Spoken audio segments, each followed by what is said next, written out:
Squids and kids, Splatoon 3 launches very, very soon. Summer 2022. It's almost April. We're almost a couple of months away from playing this game, and I'm really, really excited about it. But despite the fact that the game isn't even out yet, there's one big issue with it, and I want to talk about it. So sit back, enjoy some mediocre ranked gameplay in the background, listen to my dulcet tones soothe you away while we discuss a major problem with Splatoon 3. Don't forget to like the video, leave a comment, subscribe, all that YouTube bullcrap, or come hang out with me on Twitch sometime. See ya! Splatoon 3 is one of Nintendo's most anticipated titles this year. Having a release date of summer 2022 is so exciting because that means we're gonna be playing this game in just a couple of months.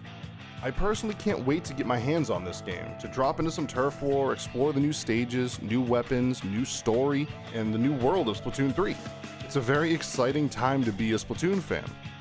And yet, this game already has a huge problem. This game is still a couple of months away from launch, and I've never seen so much division around anything Splatoon related in my entire life, even more divisive than Inkling versus Octoling. On one side, you have a bunch of fans angry that this game is going to be just like Splatoon 2. Nothing new, nothing exciting, nothing to warrant buying another video game. And on the other side, you have people who think that all the things that they are adding and changing about the game are going to ruin the core fun that Splatoon has come to be. So before we pass judgment and I give my own opinion, let's break it down a little bit for funsies. So one group of fans says that this game isn't new enough. So let's take a look at that. I can honestly see where this concern comes from. Splatoon 2 didn't really feel all that new from Splatoon 1. It wasn't very different at its core. It felt a little more polished, but other than that, it was pretty much identical. Even the campaign was pretty much exactly the same. Looking at Splatoon 3's trailers, it looks like Splatoon 2 in a lot of ways. It's got Salmon Run, Turf War, Ranked Modes, Campaign, Inklings, Octolings, a big city that takes place around. It's just more Splatoon. Which I would argue, yeah? Like, what were you expecting? Were you expecting it to suddenly be like a first-person shooter or a battle royale game? Call of Duty's been making the same game for 19 years now. The formula works. It's just Splatoon 2, but bigger and better. They've added new weapons, new stages, new ways to get around, new characters. It's a new video game built around the core mechanics of the old video game. I don't really get what the problem is. Looking at the other side of the aisle, you have people too concerned that all these new changes will somehow diminish the core of Splatoon 2. The new weapons, new abilities, and new lore will somehow ruin everything that they've come to know and love. And I get that. It's a legitimate concern. It's valid. It's always scary when something that you love so much gets something new because you're afraid that they're going to screw it up somehow.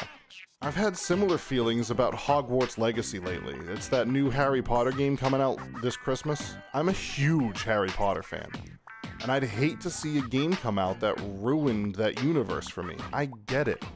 But if it's bad, I'll just do what I did with the Cursed Child and pretend it doesn't exist.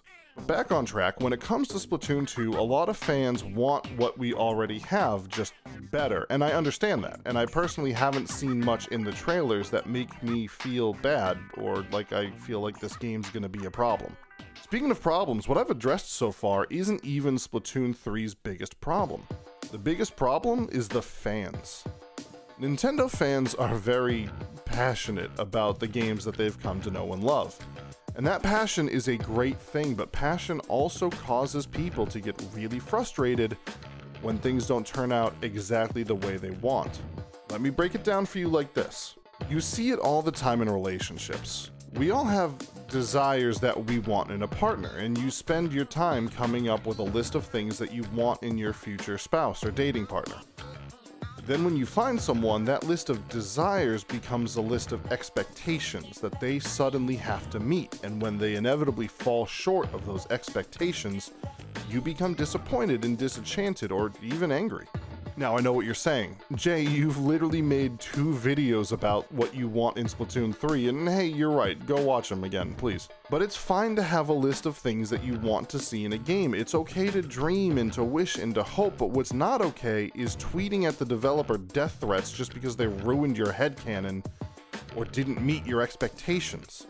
You see it happen with toxic fan bases all the time. Star Wars, Rick and Morty, even other Nintendo franchises like Pokemon or Smash Bros. People never thank Sakurai for what he gave us and instead being toxic to him because he didn't put their favorite character in the game.